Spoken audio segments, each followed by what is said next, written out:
This episode, we're talking to David Riley. He's a children's writer, a teacher, a playwright, a reading advocate, and youth mentor and educational specialist.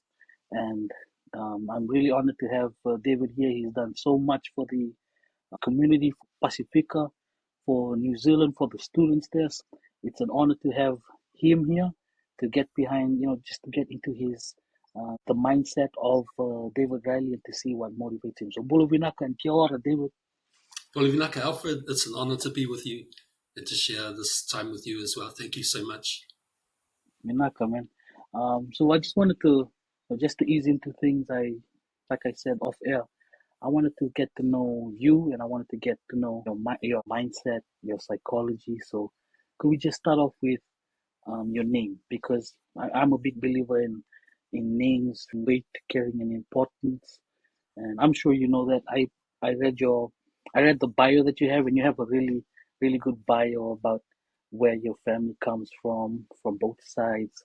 So yeah, so could you just um, tell us the history behind your name? If there's any stories tied to it, just feel free to share. Yep, Vinaka, bro. So in terms of my name is David, my first name. Obviously a biblical name, but both my parents were not Christians. And also, I'm not sure why they named me David, but I am so glad they did because I am a Christian. And David is someone, in the Bible. Actually, my favorite verse is Psalm 23, verse 4. Though I walk through the valley of the shadow of death, I fear no evil, for you are with me. And so I'm so glad that I carry that name, which was the name of a poet in the Bible, a songwriter. Yeah, so that's a little bit about that. My heritage, my ancestry goes back to Europe before New Zealand, to Ireland and Scotland. That's where ancestors on my mum and dad's side are mostly from. Um, yeah, that's pretty much it. My last name is Riley, which is an Irish name. And so, yeah, in terms of, I don't really know too much about my ancestors. We have an auntie who's doing a family tree, and that's really helpful. But yeah, that's pretty much it in terms of that. And I grew up in a beautiful village called Mangere, which is in South Auckland, where the airport is. And that's why I really became who I am today, a Kiwi of European heritage who grew up in the middle of South Auckland. Nice, So I yeah. love it. Yeah, and I read that you played rugby league for Manukau. So you're a big Counties fan? Are you a New Zealand Warriors fan? Are you still into league union? Yeah, definitely. Yeah. So my dad was Australian, and so he had a love of rugby league, and he brought us up playing rugby league from a really young age. Me and my two brothers, we all played for Manukau Magpies Rugby League Club, which is our local rugby league club. And yeah, so really awesome memories of when I loved league so much. I would go to bed on Friday nights, sleeping with my rugby ball and in my uniform because we used to take our uniforms home and wash them. So I would sleep in my uniform and couldn't wait to go the next day and play. And so yeah, I'm still a league fan to this day and looking forward to Wednesday, the State of Origin. I'm a Queensland fan, so Oh yeah. man, What about you? Do you watch State of Origin? I watched it of Origin. I'm a Blues fan. I spent Uh, some time in Australia. Yeah, I spent some yeah, time yeah. in Australia in Sydney and Epping. So I'm a big Blues fan. It's been a dry season this past couple of years, but hopefully we can come back. Yeah. It must be hard being a Blues fan. No man, just reminds me that I'm a faithful guy. I just continue to stick to the cause. Yeah. So so where you grew up, you said South Auckland. I'm not too familiar with New Zealand. I spent some time there. I spent a holiday there, but I've always heard that South Auckland was a tough place to grow up. Is that is that true? Is that um, something that you saw growing up, or is it completely different from your experience?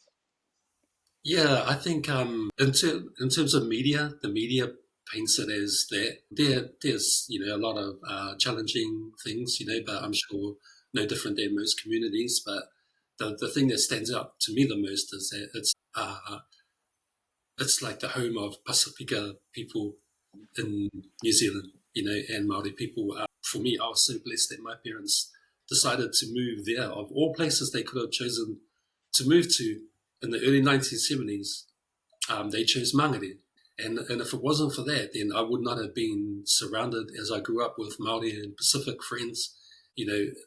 Today my wife is Samoan, and I taught in a school which is mostly Pacifica, and so my life would have been completely different. And I'm just so blessed that they made that choice, and that I was blessed to grow up in South Auckland. It's a amazing place to grow up in, with as many challenges as anywhere else. Yeah, I like that because I think on your bio you said it was the capital of Pacific or something like that. It's, Yeah, it's yeah, pretty funny, yeah. It's pretty yeah. funny. And then as you grew up, and I was just wondering, you said your dad was Australian. Do you know the story behind him migrating to New Zealand? Because I know now that there's a lot of New Zealanders moving to Australia. So, do you know the story behind him coming over and how he met your mother and how your family was established there in South Auckland? Yeah, so he was a single man, obviously in Australia, and just he was working in carnivals, and just traveling around different things. And then the story he told us is that him and a mate they got bored, and they said, "Man, let's flip a coin. If its heads, will go to Townsville, to north of Australia, and if its heads will go to Townsville, if its heads will go to New Zealand."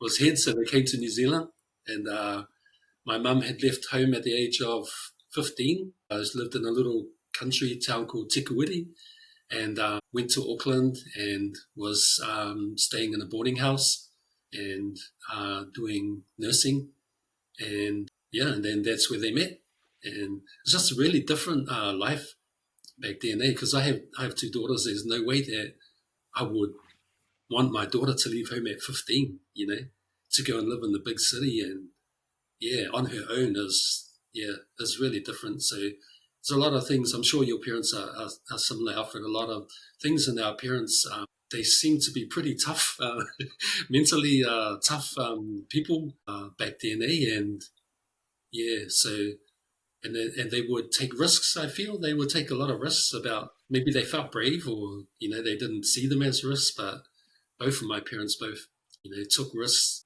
and yeah, I'm sure your And parents are the same, Alfred. yeah, exactly. But I was just thinking, like when you were describing your parents and the things that they did, I'm sure they don't call themselves risk takers. They explored. They were courageous enough to move into different areas. That's something that we would call entrepreneurs. That's an entrepreneurial spirit. And I'm sure their examples, their stories, their upbringing, and the way that they brought you up, I'm sure you'd agree that it contributed to your entrepreneurial spirit, your entrepreneurial journey so far. And Mhm. correct me if I'm wrong, but it just sounds that way. That they were entrepreneurs, they were risk takers, they were some. Those are different. Those are characteristics that you know, we now associate with entrepreneurs. Huh? Yeah, yeah, definitely. I always tell our young people that they carry these qualities in their DNA, from centuries old qualities, and I never actually thought about that for myself until just talking with you now, bro, about my own parents, and the qualities in their entrepreneurial type of qualities, bravery, risk, that they had, and thinking, I was only just talking with you now that I actually realized that man, yeah, true, they were like that, and that some of that has passed on to me, I think. Yeah. I love that we're both discovering things about your family while we get this conversation going. Yeah. Yeah. So you have an impressive bio. One of I think the last thing that I talked about was an educational specialist. So you became a teacher. How did you choose that profession? Was it something that you knew that you wanted to get into growing up, or is it something that you fell into? Yeah. Yeah, educational specialist is a cool word for a teacher. A nice one, bro. But I wasn't planning on being a teacher. When I was at school, I really loved English, history, stories, that kind of thing. And so when I finished high school, I didn't know what I was going to do. I just knew I wanted to keep learning and keep studying those subjects. So I went to uni so that I could do that, and not knowing where it's going to take me. And then I discovered a subject called social anthropology when I was at uni, which I'd never heard of before. And you know how when you're at uni, sometimes you've got one gap, one paper you have to fill in. And I found this one, and I thought, that sounds interesting, study of cultures. And so ended up swapping over to that in the following years. And then once I finished uni and I had my degree in social anthropology, then I was like, what am I going to do now? I didn't really know what I was going to do. And so I started just working as a storeman for a couple of years, just in the warehouse, just doing, it was really soul destroying work, man, just looking at the clock and, just couldn't wait for it. There's just nothing, and then there was this old Chinese guy that used to work with us, and he was like a philosopher kind of guy. And one time he said to me, "Oh, what do you?" Maybe he could see in me that I shouldn't be doing this kind of work. And he said, "What do you think? You want to do with your life?" And I was, man, I don't know. And he goes, "You should be a teacher." And he just came out of the blue with that. And I was like, "Oh, yeah, that sounds interesting. Yeah, I think that might be pretty cool." And he left it at that. And then a week later, he asked me again. He goes, "So what have you done about being a teacher?" And I said, "I haven't done anything about it." And then he drew this diagram on the boxes. They had these letters, and it was like a cycle. It had like a D, T, something. The last one was A. And he goes, "A, most important, action, most important." So action, most important. So after work that day, I went and got a teacher's college application, filled it in, and got rejected, which was like really unbelievable to me because here I am. The teaching Ministry of Education was saying there's a shortage of teachers, especially male teachers, and I could speak Samoan, and I've got a master's degree, and I felt like I had everything that you would need to be a teacher, and failed. I didn't get accepted, and I was like, because I was a Christian, and I was thinking, man, God, what is this? Like, what is that about? And then not long after that, I joined a youth group, a Christian youth group in Tora, and then I became a Sunday school teacher in that church. And then that's when God said to me, this is your teacher training now, because you're going to be working with Pasifika and Māori young people in this community, and the type of teacher training you need is here in the community. And so I started learning how to be a teacher of Pasifika and Māori young people in the Sunday school. And then a couple of years later, I applied again for Teachers College, got in, did my 1 year, got my certificate, my diploma thing, and I was so therefore, in the education side, I was qualified to be a teacher now. But to me, the real training was in that church with those kids, for the few years that I did that. And then I taught in that same community that God had told me that I would teach in. And I ended up teaching there for 23 years at a high school called Tangaroa College. And so that's how I became a teacher. Yeah. It's a bit of a roundabout way to it. No, I love it. And I love the roundabout way. When I graduated with my bachelor's, I didn't know what I wanted to do. My wife, on the other hand, she knew from when she was young that she wanted to be a teacher. So she just finished her master's in teacher education. And she's always had that career. But I think we're similar where I was just going everywhere. I spent some time as a landscaper. So, it was, but I love that advice that you got. Most important, action. Yeah. And it just goes to show that no matter where we are, there are people there that may not be family, but they're out there looking out for us. They're giving us advice. They're pushing us, and they believe in us, even though we may not even believe in ourselves. I'm sure if it wasn't for that man trying to push you a week later after trying to give you direction, that you probably wouldn't have done it. And I've had people like that in my life as well. growing up in South Auckland, or just how did you learn someone, and how has it helped you thus far? Being a teacher for Pacifica and Maori students. Man, being a teacher for Māori and Pacifica students has been like so rewarding. Ah, man, it's more what they do for you than what you do, for them, and we contribute to each other's lives and help each other to grow. Because of them, I became an author. Because of my students, I had wanted to be an author. That was the one thing I wanted to do when I was growing up. Alfred was not to be a teacher, was to be an author. Uh, when I was growing up in Mangere, but I had never met an author or knew an author, so I didn't think that somebody like me could be an author. Because in my mind, I had a picture of what I thought an author is, and it's someone rich and famous who doesn't come from Mangere. And so it wasn't until till I became a teacher that and couldn't find the books that our students wanted to read, where they could see themselves reflected in the books, and things that they were interested in, and things about their cultures and histories and people they know.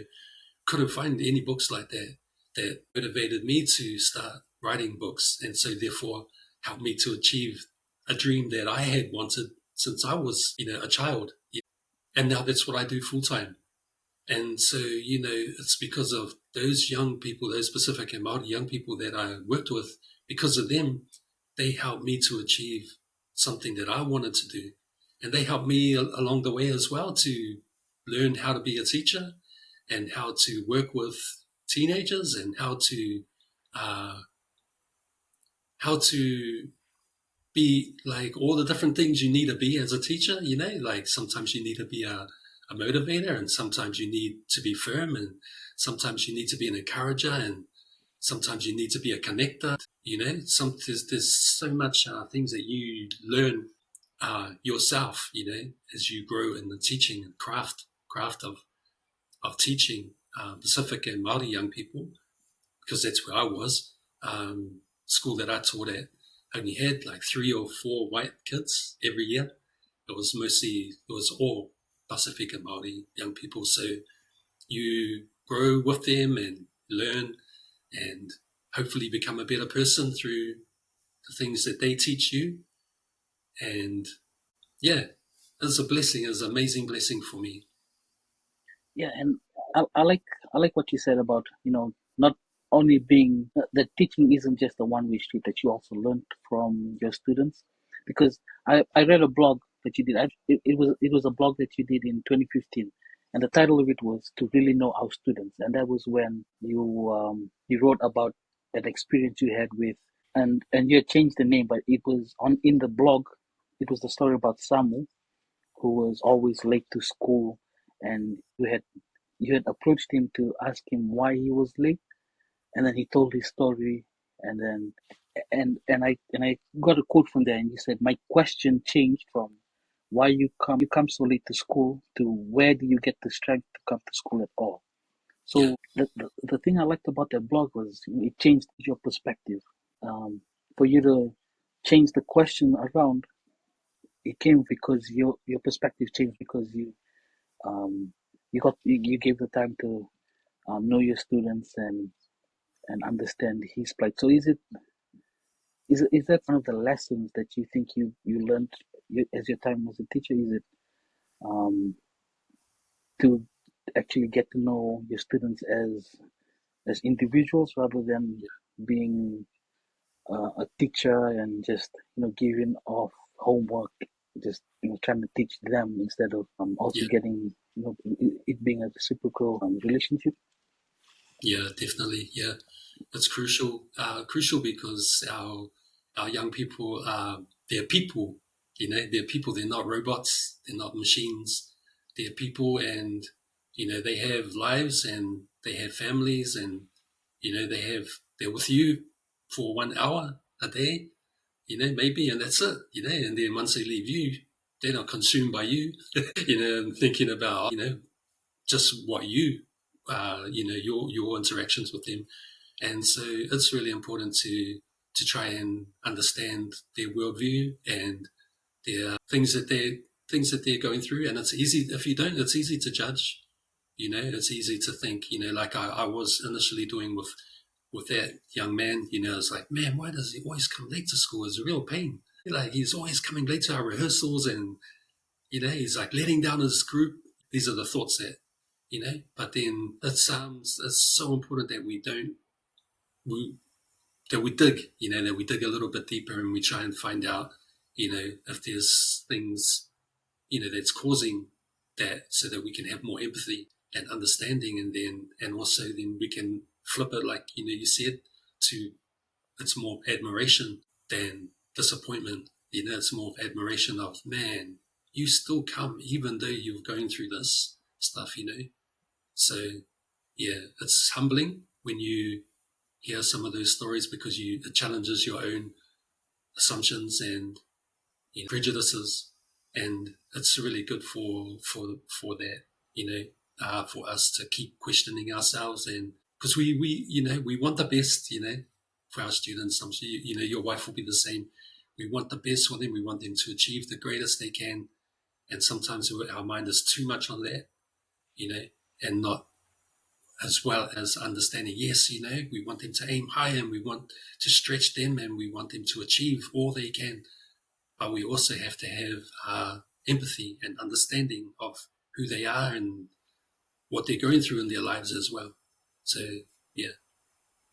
And I'm not well versed in Samoan like you are, I presume. But don't you think like what you were talking about, empathy and relationships, that sounds like Teoleva to me, like that the concept of the VAR, the relational. So do you think we should be promoting more Teoleva, more VAR in classrooms and in life in general? Yeah, definitely. I remember when I first started teaching, and I had an all boys class, and it was so fun. It was a real hard case, and I remember one time that was interval, and they were playing handball. I was playing handball with them, with a tennis ball. We're just playing handball and teasing each other, and it was real fun.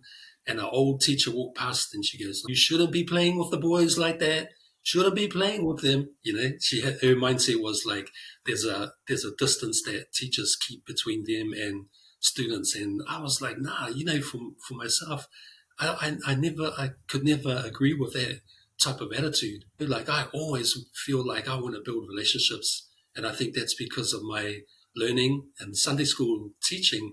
I learned that, nah, man, these kids, they don't really care. They don't care about your title of a teacher, or however much you know about your subject. They don't care about that. They care. Do you care about me? Do you care about my family? Am I important to you? Is my culture important to you? Because these things are important to me. The things that I love doing, is that important to you? Do you like to have fun?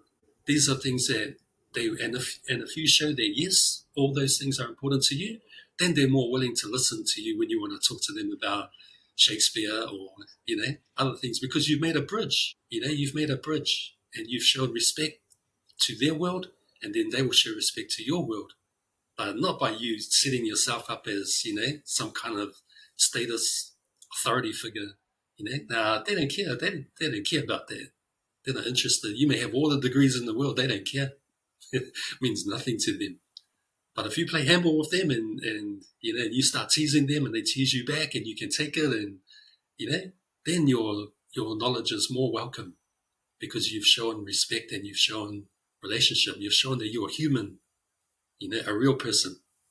Yeah. So Yeah, and I like that you said you have to show them that you care for the things that they care, so that you're bridging that gap, so that you're not up in that ivory tower, passing down latches and things like that. And I love I love the strategy that you use. I'm sure it wasn't even a strategy. I'm sure that was, like you said, it was just things that it's just who you are as a person. Yeah, it's just from what I'm hearing, it sounds like you've picked up things from your Sunday school, being a Sunday school teacher, and your time in the teachers college, but it sounds like it's just who you are. You seem like someone that's always gonna go out of their way to learn about someone, learn about what that person cares about, and then that's how you then create that relationship. Yeah, and so I read that you had that some literacy strategy that you had used was had been outlined by Professor Terry Locke. Is that something that you can talk about? Like, what are some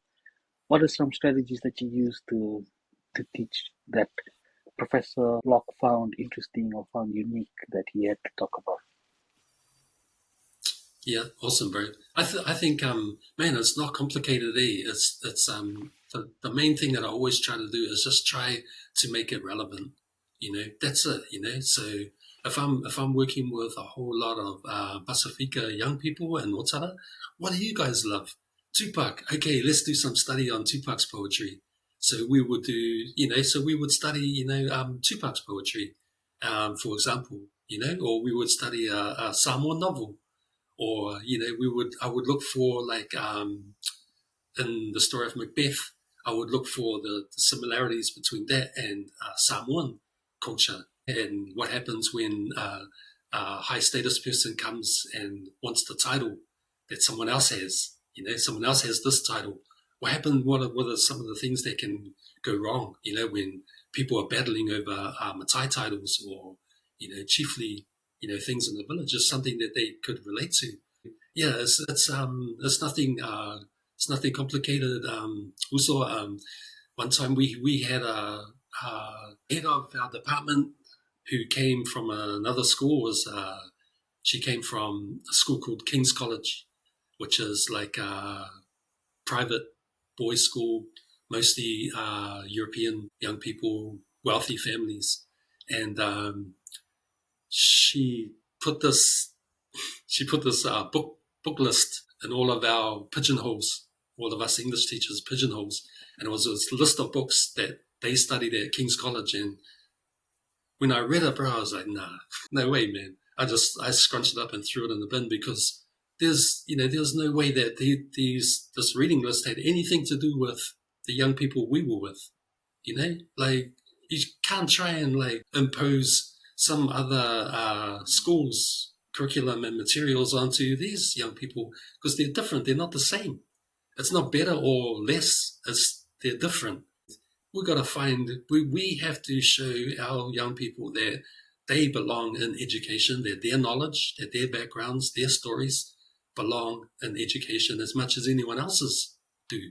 And we need to draw on their knowledge and their backgrounds, not just always trying to impose, British or American, classics, or, scholarly works or whatever, because that's wrong. That's wrong to do that. So that's all I ever did was just, and because I grew up in Mangere in South Auckland, and all of my friends were Pacifica Maori, then I knew the kinds of things that our young people would be interested in.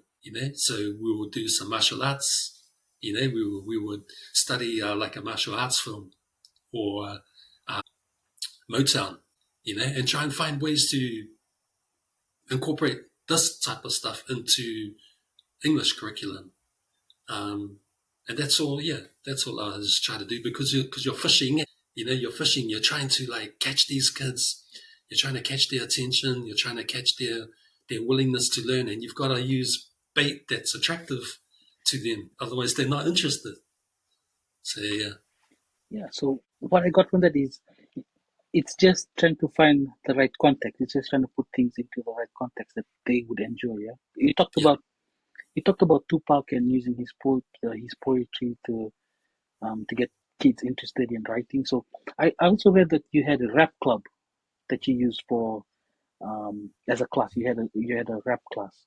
How did that idea come into mind? How did you use that rap class to teach children or teach the kids English? And did you find success in it? Do you think there were things that other schools, other teachers can pull from that class and that experience that you had with your students? yeah, bro. That's just a way of providing opportunities for kids who love that type of thing. Like, in a school, there's so many different kids who have different interests and lots of different things. And there was nothing, and at that time there was nothing for kids who really enjoyed rap, and there were a lot of kids who really enjoyed rap, and you don't have to struggle to find them. They'll be rapping even in class, and they'll show you their books filled with their raps. So they just need an opportunity to at school to be able to develop that and to celebrate that, as well as the weightlifting. The kids who love weightlifting, there's something for them. And the kids who love chess, there's something for them. So it's just, and we had next to our school there's a library. It's a youth library.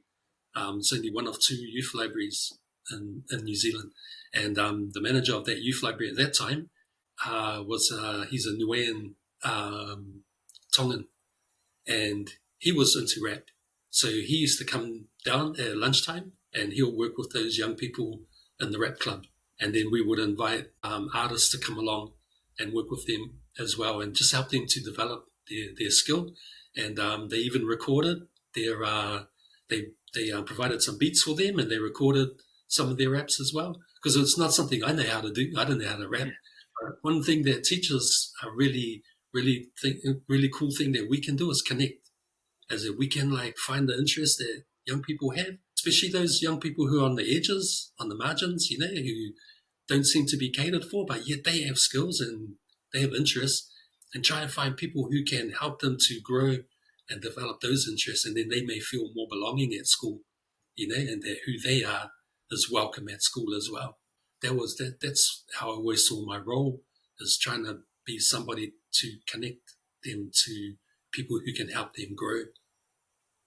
Right, and you're saying connect, but you also, from what you're saying, you're there to also create that space for people to feel safe enough to, to explore, to express themselves, fully, instead of trying to create a space where um, they have to act a certain way to succeed. I really love that.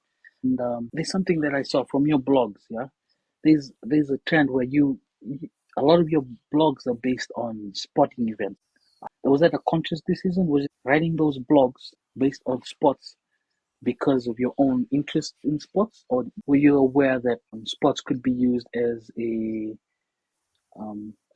great examples to carry messages that you wanted to relate to people that were reading the blogs? Yeah, it's both of those things. Yeah, for sure. Yeah, so I can't write about things that I'm not interested in. And I love sports. Yeah, definitely. I love finding analogies and metaphors in sports that we can use in real life, and it's a hook for people, especially for a lot of young people, those who may not read much, or even people who may not talk about life much. But if we can hook through sport something that they know, then we can, it's just another way to get people thinking about different things, and in my case, young people especially. So there's this one blog, yeah, and it was back in 2015. But the title was the Pumas, TAI, and High Expectations. The reason I wanted to talk about that blog was because you talk about TAI, teaching as inquiry. Could you explain to us, uh, the uninitiated, what teaching as an inquiry is, what type of method is, what goes into the process, and yeah, just teaching as an inquiry. Yeah, that was just something that was really big in New Zealand education, that they wanted all teachers to focus on. They called it teaching as inquiry. Basically, bro, it's really common sense to me. It's just you find out what your students' needs are, and then you try and create strategies to try and meet those needs, and then you evaluate those strategies, and then you go again, and that's that's pretty much it. But it's just getting you to constantly question and ask, whereas maybe sometimes some teachers, they don't do that. They just blindly carry on with the thing they've always done, all the time. Right? This is the unit I do. This is the topic I do. They don't, and whatever achievement students get, they don't really look at that. They just say, this unit works, or, this is my favorite topic, and they just do it But teaching as inquiry encourages us to be more reflective on our practice. And so if someone was to say to you, why are you doing that? You could say why. You could say, oh, because this is the needs that I saw, in our young people, and this is a strategy that we believe can help meet those needs.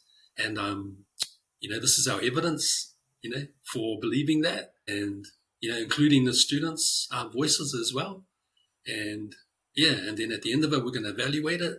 We're going to see whether what we thought did happen. And if it didn't happen, why didn't it happen? And then we're going to go again and just keep on reflecting. So it's like it's a cycle. It's an ongoing cycle of reflecting, teaching, learning, reflecting. Yeah, it's a good model. Yeah, and the reason I wanted to ask that is because after reading and learning what teaching as an inquiry is, my mind started to go into what you're doing now, the reading warrior. Do, do you feel like the reading warrior was a product of you doing that inquiry where you started to figure out um, what your students would relate to, or what Pacifica and Maori youth would be more inclined to learn? Do you get what I'm saying? Or?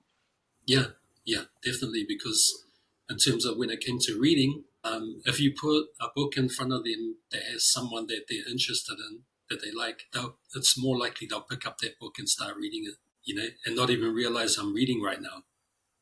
And so it's like fishing, like I said before, it's like fishing, and you're putting bait out there, and if the bait looks attractive, the fish will come and get it. And so with reading, when we would go down to the library, there'd been really hardly any books that our kids would want to read. The bait wasn't attractive to them. But if I would put a book in front of them that has an athlete or sports person that they look up to from their own community, they'll go, oh man, I want to read that. They'll pick it up and start reading. And so that's it. And I thought, and my gut was telling me that would happen. And so I did it for one book. And then it worked. So then I did it again and just kept on going until the writing took over the teaching, and I didn't have time to do both anymore. And so then I had to make a choice to do this full time, because then I also wanted to not only be the one writing, because that's still white, it's still me doing, it's still someone Balangi doing it, but I also now want to also help develop and grow more Pacifica and Maori young writers. There's already lots of them out there, but I can also help to grow more and develop more of them as well. So that's something that I can do now. So if you were to summarize the at least two goals of reading water, because you've explained the why behind it.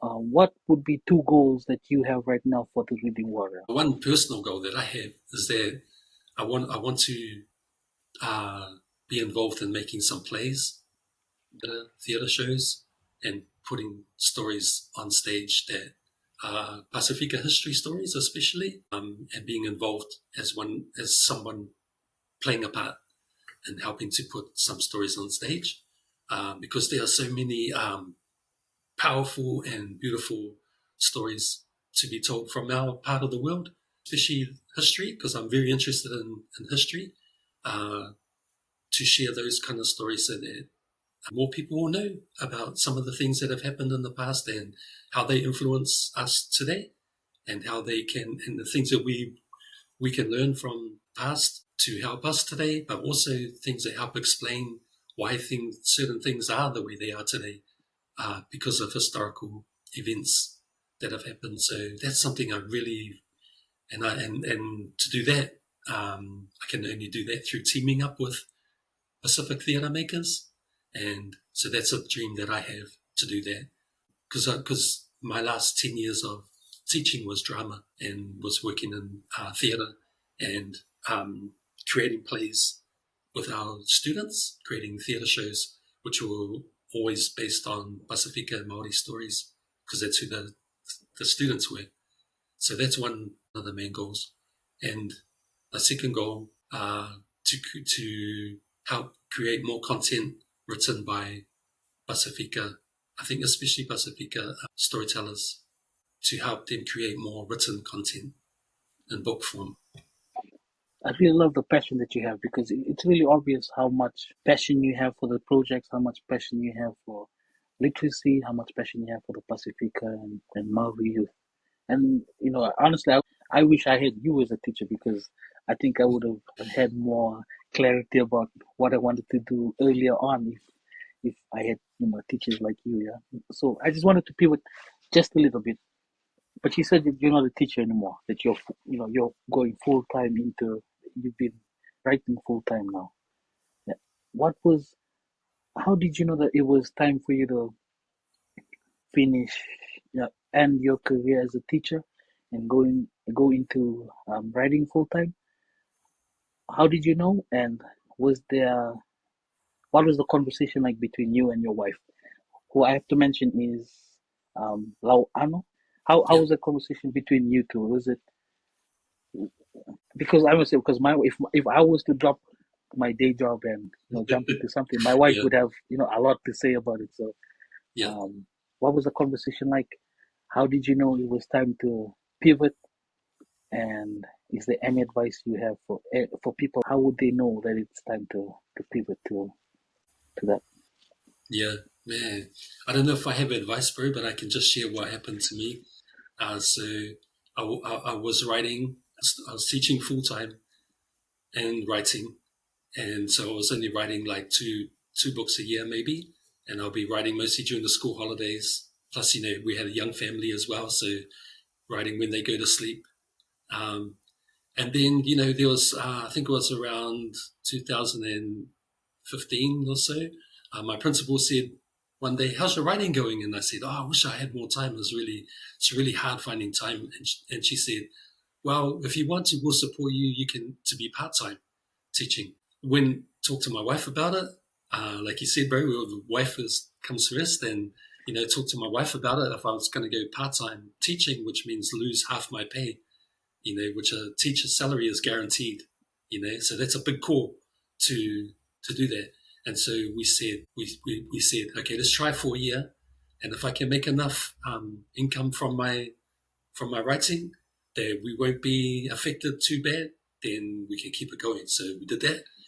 3 years later, still going okay. I'm able to write more books now because of that, and also started to get invitations to do workshops with children in other places.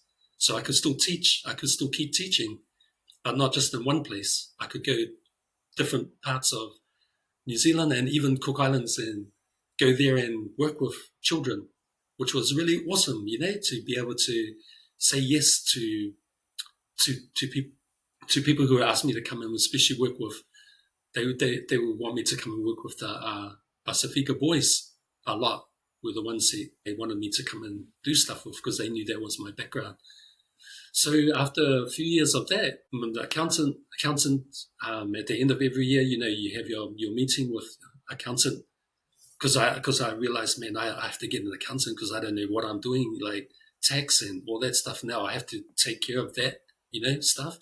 And the accountant said to me, "You're making more money from your writing and your workshops than you are from your teaching."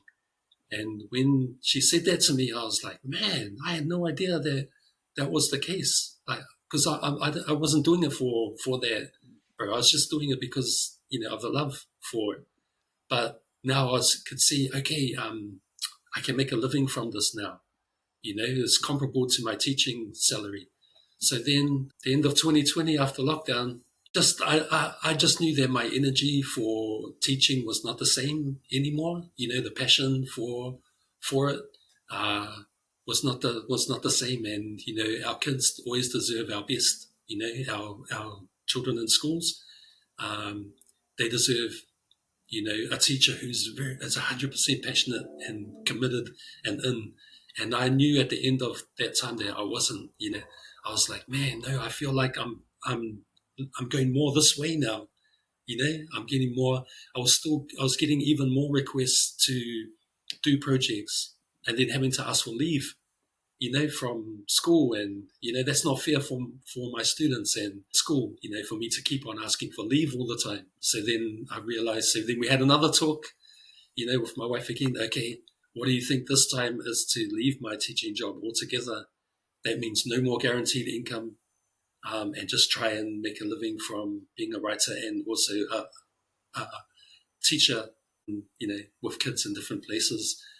And we had the same conversation again. Okay, let's try for a year and see if we'll be okay. And so since then, it's been okay. So my income is comparable to what I was earning as a teacher, not as much. And some lean periods. Like as a teacher, your every 2 weeks your pay is there. Always constant. You can guarantee it, even during Christmas holidays. 7 weeks no school teaching, but we continue to get paid all the way through. But now, come November, December, there's no income, coming in, because it's only what you can hustle, for yourself. So um, the only thing I can say, bro, is that for me, it's never about trying to make money, or that wasn't my main motivation, but it has to be factored in when you have a mortgage and you have children, and and thankfully so far I'm able to continue doing this, what I'm doing now, and I still get to teach as well, by working with kids in different schools. I still get to work and teach with them. Yeah. So Do you think you've always had this entrepreneurial spirit, or do you think it's something um, that you were able to try and develop during that period where you had a conversation with your wife? Those two times when you said, "Okay, give me that 1 year to hustle and see if things work out." Yeah, do you think you've always had that risk taking um, characteristic, that trait taking risk, or was it because you had that 1 year in the beginning and then the other year after that to really feel, or really transition into becoming your own boss or having your own organization or project to run? mm, I definitely don't think that I'm a risk taker, bro. Nah, no way. But it's more necessity, and love. So I started writing because there was a need and because I love it, and I love the things I write about. But there was also a need for the material, for our young people. And then then when I saw that I could do it, I just kept on going because I loved it, enjoyed it, loved it so much. And then there was a need for, like, man, there's the need for more. I got to do more. I can do more if I have more time. you know. So it was more that, and and now once I finish from my teaching, it's necessity. Like, I've got to find a way to earn income. You know, I don't really see it in terms of taking a risk, but more of like, you've got to find ways, to get income. Um, and you've got to create projects, and you've got to uh, find funding sources, to help, you know because nobody's going to do it for you now. you know there's no salary now. You got to go out fishing yourself. Yeah, it's more those two things: the love of it and the necessity of it, I would say. I love that. The love of it and the necessity. It's something. It's that drive. Yeah. So you've obviously found time to write more books. You've got like so many categories. I went through all of them. So I just wanted to get behind the psychology, the why behind each of those categories. So is it okay if I just I called out a category and then you just tell me what the motivation was or the why behind that category, and then we'll just move down the list. So the first category that you have on your website is reading all stars. So what's the why behind having the reading all stars? So those are sports biographies, but they're really simple. They're really short, maybe 50 words on each page or less, and therefore young people who haven't really read much in their lives, don't enjoy reading so much. But the way that I designed them is that even if they're like 18 years old or 19 years old, they could pick it up and not think they're reading a little children's book. I didn't want them to think, because the language is simple, but the book doesn't look like it's a simple book, because I didn't want them to have that feeling of I'm reading a kid's book. And even parents, a dad, this kid may take this book home, a dad might pick up this book, like there's one of Roman Reigns, for example, or Sonny Bill Williams, Stephen Adams. A father who's interested in sport may pick up that book and read it, and maybe it's a dad who doesn't read much or is not interested in reading, but he doesn't have the feeling he's reading a kid's book either, because it doesn't look like a kid's book, but the language is simple. So that's the thinking behind those ones. Reading Warriors. So they are similar, but they are for kids who want to be stretched. So they are longer sports biographies, those all are. And the thing is, they seem to be about sports, but they're really about life. They're really, because the thing that I focus on is not so much the sport, but is the challenges that person went through as they were growing up to help them become successful in their life and how they overcame those challenges. Most of us already know about the sport, like say Joseph Parker, the boxer. Most people already know, about his boxing and who he's fought and all that, but they don't know how did he get there. What were some of the challenges he went through when he was growing up, and that's the stories. So to me, they look like sports biographies, but they're life biographies that will share positive messages to our young people who read them.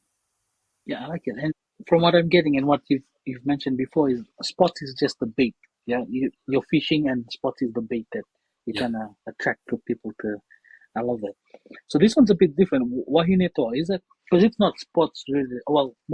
Some of it is sports, but what's the why behind that? Because to me it looked different from the previous two that I was talking about. Yeah. So most of my writing was always for boys, because that was my, well, I'm male, and I love to write about males, and and natural affinity towards working with Pacifica boys and Maori boys. But then I started to get some emails from librarians and teachers saying, could you make some books for girls, especially the Maori and Pacific girls? They want to read about people from their communities as well.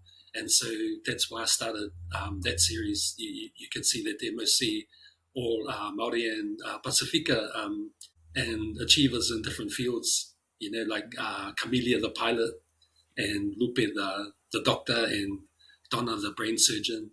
And so it's also showing, other fields that our young people, other fields of life that our young people may be interested in, as well as sport, sciences, and medicine and things like that as well. And so the next two, Pacifica Heroes and Pacifica Superheroes. What's the why behind that, and what's the difference between the two? So Pacifica Heroes is each one of those books is like a compilation of stories for historical legends and contemporary role models. So, for example, the Tongan Heroes has some historical figures and has some legends, and has contemporary people from range of different fields: medicine, politics, community, church, the arts, sport, range. And it's to provide a place where a Tongan young person can find so many positive stories about Tongan role models and history in one place. Pacifica Superheroes are legends, and the reason for those is because it started from theatre. It started from my drama classes at school. When my children were young, being Samoan Palangi and loving theatre, during the school holidays, I wanted to take them to go and see theatre shows. And the only theatre shows that we could usually find were Sleeping Beauty, Snow White, Rumpelstiltskin, all these Palangi stories, which are really awesome stories. But there were no Pacifica stories, children's stories that we could find.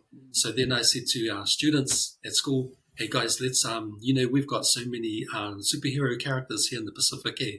There's Batman, there's Superman, and there's Black Panther, and there's Snow White, and there's Sleeping Beauty. There's all these amazing characters, but we have characters here too in Oceania, and let's tell one of those stories, and let's create a children's theatre show, and we'll perform this show for primary schools in our area, so those children can come and watch. So we did that. We created a Nuan.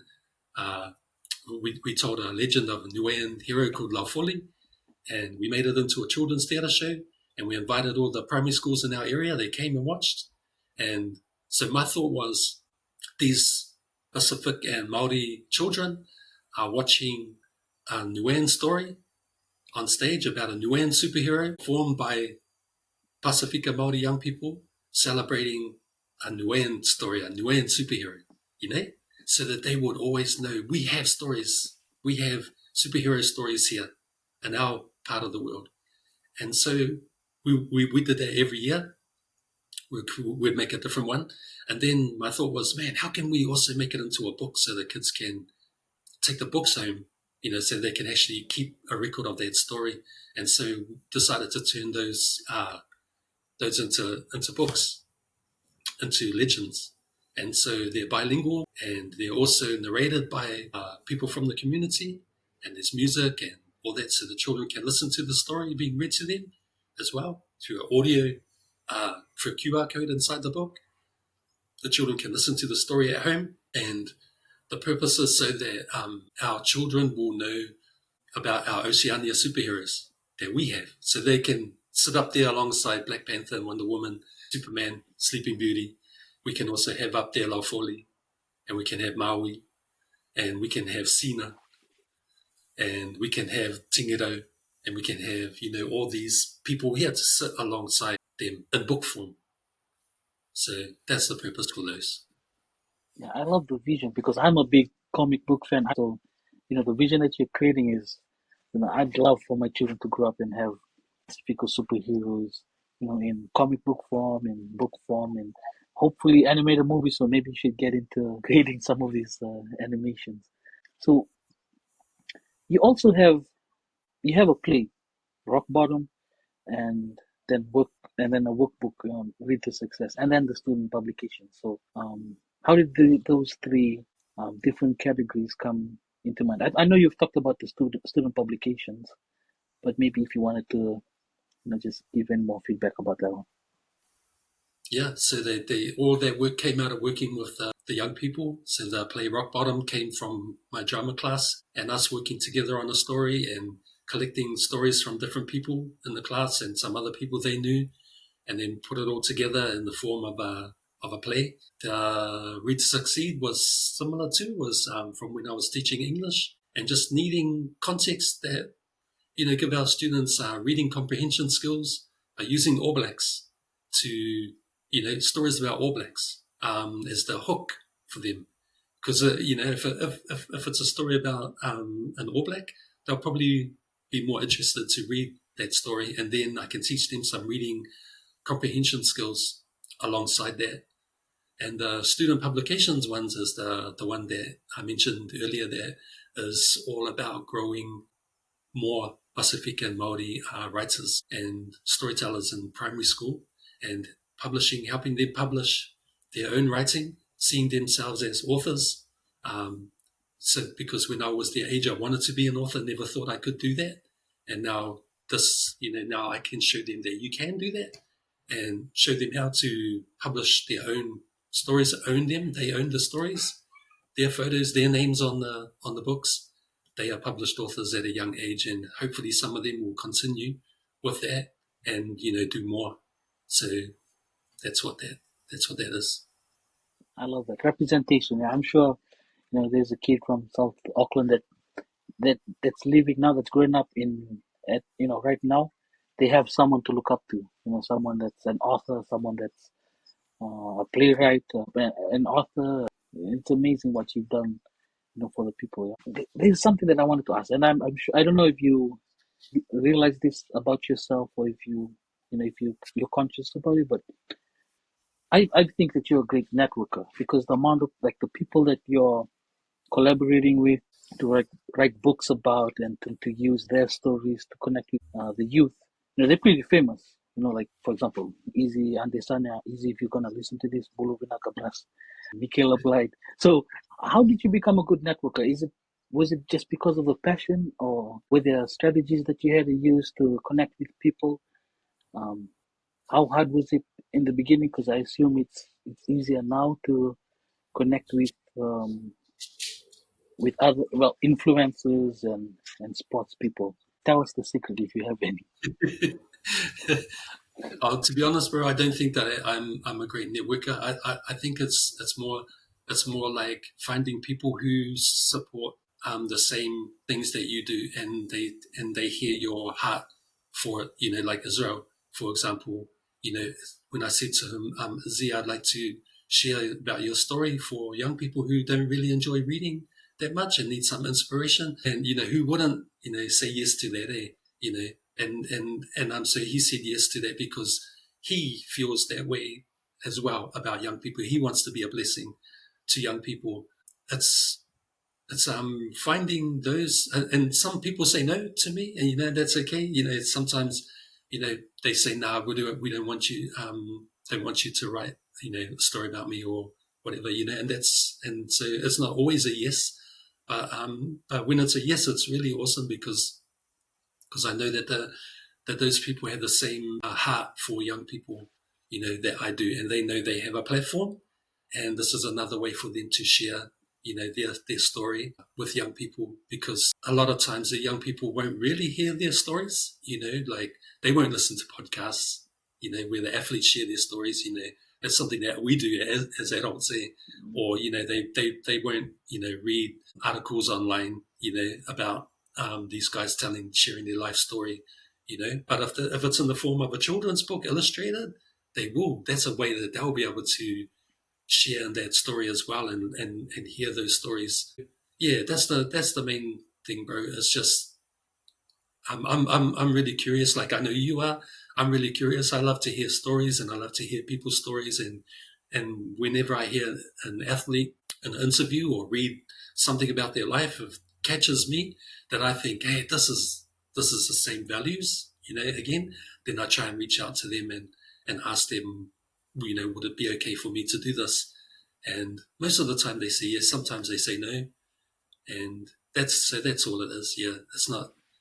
I think it's because they have the same heart for young people.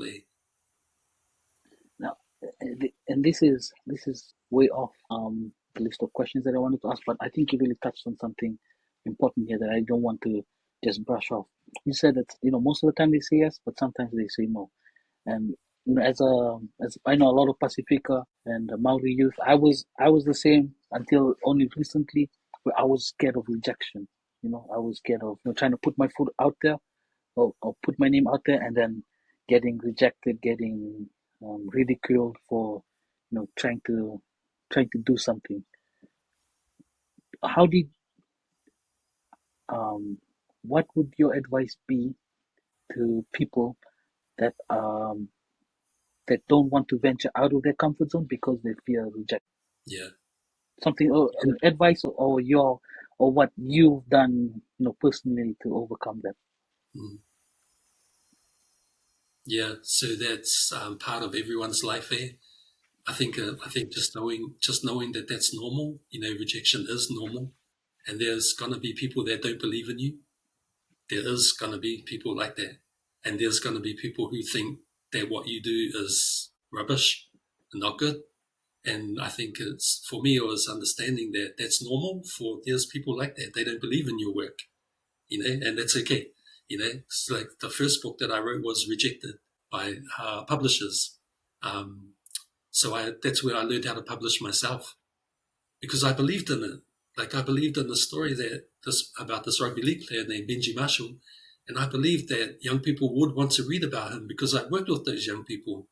The publishers said to me, "Not enough people want to read this book." I was like, "Man, shucks!" But in my heart, I was thinking, "I feel there is." So then I learned how to publish myself, pick myself, so I don't need to have a publisher pick me or say, I believe in you, because if I did, I'd probably still be waiting, but I can learn how to do it. And it took time. I had to make mistakes, but I've learned how to publish. And so all I need to do now is reach out to people that I want to write about, ask them. And by the way, I don't need to, because for famous people, anybody can write about them. You don't need their permission. But for me, I always reach out for them, for their blessing, because I feel that's right to do that. And I don't want to write about someone's life and they didn't know that I was doing it. It just feels wrong. And also, if I reach out to them and they say yes, then they will share stories with me that they haven't shared before. Interesting stories, what they were growing up, how they were growing up. So I think in terms of rejection, it's knowing that it's normal. But if you believe what you're doing is important and it has to be done, you've got to do it, then you just keep going. You surround yourself with people who encourage you. Yeah, believe in you because they give you hope. And do one, do one and watch. And you'll do well with that one thing, and you'll learn some things, and then you do another one, and do another one. But always know that there still will be those voices on the side that don't believe in you. They are there. They are there. They're always there. So for me, anyway, this is what I have found. Not everybody believes in me and supports my work, but more people do to give me encouragement to keep going. So yeah, Yeah, I like what you said because that one advice that you said is rejection and naysayers are normal. That's always going to be the case. You just need to go through it. But I also like what you said about famous people. Anyone can write about famous people, but you're trying to create that relationship. Yeah, you're trying to get the permission. You're trying to create that relationship so that they're sharing their stories, but you've done it in a way where they feel good about sharing the stories, and they all and I'm sure you've noticed this too, that because you've created that relationship, there's a shared vision that goes into it because they know that you're doing it, not you're not doing it for money. You're doing it because you want to share their stories to help the youth. Yeah, so yeah, that's beautiful. It's just the last couple of questions so that we can wind it down, but um I wanted to ask, what's one thing since you've created the Reading Warrior, what is one lesson, what is one experience that you would love to take on with you for the rest of your life? What's one lesson that you've learned since creating the Reading Warrior and since sharing your work? What's one thing that you want to take along with you for the rest of your life? yeah. I'd say Palangi, European Kiwi, is knowing my place. Are you familiar with the tuakana teina concept? So No. in Maori, the tuakana is the word for the older brother, and the teina is the word for the younger brother. And there's also like a vāvea, of respect for the older brother to the younger brother, and so on. And so for myself, like I've learned that I must always consider myself the teina, the younger brother, because I'm working with stories and cultures that are not mine, as a Palangi person. So I've got to always make sure that I know my role here in Aotearoa as the younger brother, who is willing to listen, be taught, be guided, be advised. And there may be times where I may become a tuakana for a little moment, like in terms of like my knowledge of publishing a book but most of the time when it's to do with history, traditions, cultures of Pasifika and Māori people, I'm the teina, and I've got to always, and I feel like for me as a Pākehā person here in Aotearoa, if all Pākehā people felt like that, if we recognised that we are teina, I think our country would be way better and more respectful, and would be a way more beautiful country than it is if we knew our proper, in your place, that this is a Maori country, a Maori country. They are the tangata whenua. This is their islands that we came to, and we should be learning from them and coming under them, not the other way around. So that would be probably the main thing, bro. I love it. It's Tokana Tena. Yeah. I love that concept, man. I gotta memorize that one. I gotta keep that one. Um, the next question is, if when you pass, how do you want to be remembered? How do you want Lauano and your children, your two daughters, to remember you? Uh, kind, um, Christian, um, used my abilities to serve our community in the way that I love to do, and that will probably be the main things I'd say, bro. I love how your first was being kind. So this last question to wrap everything up. If when you're on your deathbed, what is one achievement that you would that would make you, when you think back to it, would make you smile? Because I know you had a couple of achievements. You've got the notable books award for the Stephen Adams one and Someone Heroes in 2016. But what is one achievement that when you're on your deathbed and you think about that achievement, it would make you smile and you'd be a happy man? it will be knowing that my daughters are happy, that they're safe, that they're strong, young women, and that they're ready for life. That would be it. So that me and my wife, we've done a great job. That's what I would hope. That we've done a great job. We've made them. They're ready. I can go now because you're ready to live an amazing life. So that would be the thing that would make me smile, and I know that I will be smiling about that because I think my daughters are pretty amazing girls. So that would be it. It wouldn't be anything to do with notable book award or anything like that.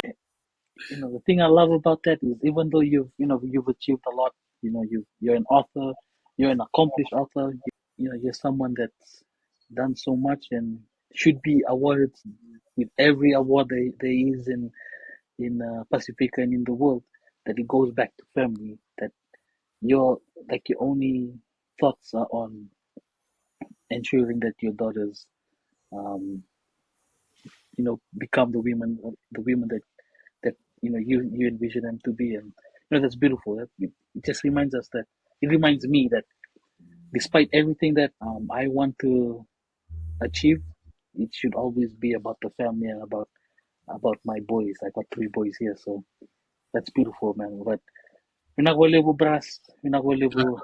Us, We're not going to live with David. And I know you are conscious of this about being European, Kiwi, but I just want to thank you so much for everything that you've done on creating representation for Pacifica and Maori youth, not only in New Zealand, not only in Aotearoa, but all over the Pacific, all over the world, the diaspora in America and wherever they may be.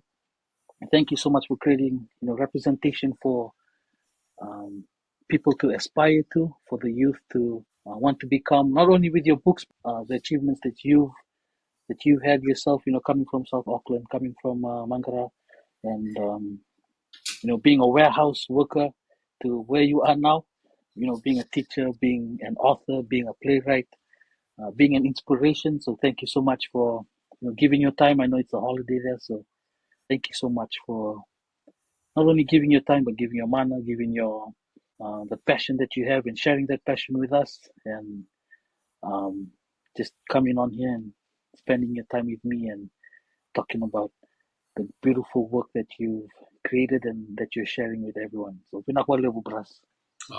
Mina Kapaka Level with us, man. Thank you so much, bro. It's an honor to meet you, Alfred. and to see the work that you're doing. I've been reading your articles that you wrote, and I shared them with my mate who's doing similar stuff with Samoan community here, and I shared some of your the article you wrote about the naming tradition and the dipping the baby's Mm. feet inside the water with the leaves. Cool. It's Yeah. beautiful, bro. So man, thank you, bro, for sharing your stories, and please keep on sharing more stories like that because they're really, really great to read. And all the best to you and your wife and your family. And it's an honor to meet you, Alfred. And yeah, I really appreciate the time, and hopefully we can catch up for a kava one day, maybe if you're ever over here in Aotearoa, or if I'm ever get to Amalika anytime. But thank you so much.